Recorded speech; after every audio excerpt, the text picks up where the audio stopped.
Assalamualaikum tuan-tuan dan puan-puan. Mungkin masih banyak di antara kita nih yang belum tahu tentang amalan hakikat itu apa sebetulnya. Jadi tanya orang apa amalan hakikat. Jadi sementara kita tidak tahu apa itu amalan hakikat. Tuan-tuan dan puan-puan, amalan hakikat itu adalah amalan nyawa, Jadi mengamalkan nyawa, mengamalkan kata nyawa. Apa kata nyawa kita tadi itu? Allah. Nah, itulah yang diamalkan, itulah yang dirasakan. Meliputilah dia sekujur tubuh kita dari kepala sampai ke kaki. Yang dilazim itu mengamalkan nyawa itulah. Jadi mudah-mudahan tuan-tuan dan puan-puan setelah ini dah pahamlah bahwa amalan hakikat itu amalan nyawa. Sebagian orang menyebut ruh. Kenapa kita amalkan nyawa kita itu? Karena kalau tak ada nyawa, kita nih nggak bisa apa-apa. Kita nih nggak ada artinya. Kita nih jadi mayat, kita nih jadi bangkai.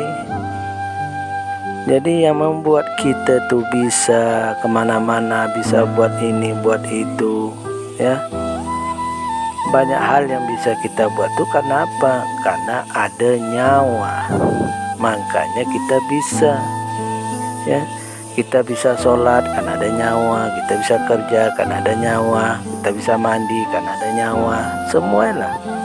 Kalau tak bisa, tak ada lagi nyawa, ya kita disolatkan, dimandikan, dikapani, itulah. Jadi jangan lupa dengan itu. Dengan amalan hakikat kita itu adalah amalan nyawa, Nah, nyawa itulah yang dari Allah. Inna lillahi wa inna ilaihi rajiun. Dari Allah kembali kepada Allah. Jadi yang kembali kepada Allah itu apa? Ya nyawa kita itu. Maka kenalilah itu nyawa kita itu sebelum dia kembali kepada Allah. Kalaulah kita kenal dengan nyawa kita itu, insya Allah kita akan selamat di dunia dan di akhirat. Nah, itulah amalan kita orang hakikat, Jadi akhirnya kita tahu bahwa yang bisa itu Allah, bukan kita. Kita ini dipisahkan karena ada nyawa. Kalau tak ada nyawa kita tak bisa. Jadi yang bisa tuh nyawa tadi. Nyawa tuh dari mana? Dari Allah. Maka yang bisa tuh Allah. Yang tidak bisa tuh kita. Jadi kalaulah kita merasakan itu, tidaklah lagi kita rasakan kita nih yang bisa, tapi Allah lah yang membuat kita bisa. Karena itulah terbuanglah wujud akuan diri kita. Jadi kita tidak lagi merasa kita itu yang bisa, Allah yang bisa. Nah, itulah dia.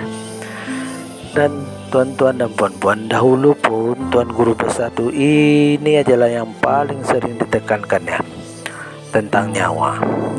Disuruhlah kita membandingkan antara yang hidup dengan yang mati. Yang mati itu kalau kita perhatikan lengkapnya anggota tubuhnya, mata, telinga, mulut, kaki, tangan semua ada. Tapi dia tak bisa lagi apa-apa. Karena dia nggak bisa lagi. Walaupun punya telinga tak mendengar, mulut tak bisa bercakap, tangan kaki tak bergerak lagi. Karena dah tak ada nyawanya. Nah, kita yang masih hidup nih masih bisa buat ini, buat itu tuh karena ada nyawa kita. Jadi tuan-tuan dan puan-puan, nyawa itulah diri batin kita, diri yang di dalam, diri zahir yang nampak, yang nyata oleh mata kepala kita nih. Syariat namanya. diri syariat atau diri yang zahir ya. Nah, diri yang batin itu mana? Diri yang batin itulah nyawa kita tadi. Maka kita kenalilah diri yang batin kita tuh. Karena yang menggerakkan yang zahir ini yang batin.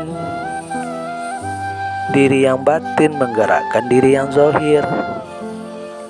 Nah, jangan salah ya. Nah, maka itu haruslah kita nih berlaku cenderung ke situ, memandang dan merasakan kata nyawa kita nih meliputi seluruh tubuh kita nih. Dan tuan-tuan dan puan-puan ya, nyawa itu bagi Allah itulah nyawa bagi kita, tapi bagi Allah Muhammad namanya ya.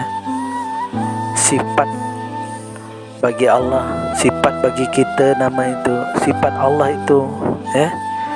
Nyawa itu sifatnya apa? Guna sifat nih, guna sifat nih untuk menunjukkan, menyatakan Allah tuh. Jadi kata ada nyawa apa nak dinyatakan, apa nak tunjukkan, tak bisa lah.